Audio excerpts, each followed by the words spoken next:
আসসালামু আলাইকুম। আমরা যে মার্চ মাসে যে আদাগুলো বস্তায় চাষ করেছিলাম, বর্তমান আদাগুলোর সাইজ এরকম হয়েছে। গাছগুলো মার্শাল্লাহ বেশ ভালোই বেরিয়েছে। আর এ পাশে আমাদের হলুদ চাষ করা হয়েছিল। গত 2 দিন ধরে একটানা টানা বৃষ্টি হতেই চলেছে। বৃষ্টির পানিতে জমিতে কাদা কাদা অবস্থা হয়ে গেছে। এর আগে হলুদের জমিতে পিলি করে দেওয়া হয়েছিল, যার কারণে কাদার পরিমাণ একটু বেশি হয়ে গেছে। হলুদ গাছগুলো মার্শাল্লাহ খুব ভালোই হয়ে বেড়ে উঠেছে। দেখতে পাচ্ছেন হলুদ গাছগুলোর সাইজও বেশ ভালো।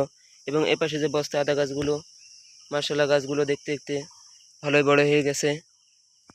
আদা গাছ মূলত একটু ছায়া জায়গা হলে সবচেয়ে ভালো হয়, যার কারণে এপাশে গাছগুলো আরও একটু বেশি বড় বড় হয়েছে। ওপাশের একটু রোদের পরিমাণ বেশি থাকে, এপাশে একটু ছায়া। এপাশে মূলত ঢেঁড়স লাগানো হয়েছিল। ঢেঁড়স গাছগুলোর ছায়ার কারণেই আদা গাছগুলোর এপাশের সাইজ আরও একটু বেশি ভালো হয়েছে। বস্তায় এর আগে কোনোদিন আদা চাষ করা হয়নি, তাই এবার পরীক্ষামূলকভাবে কিছু বস্তায় আদা চাষ করা হয়েছে।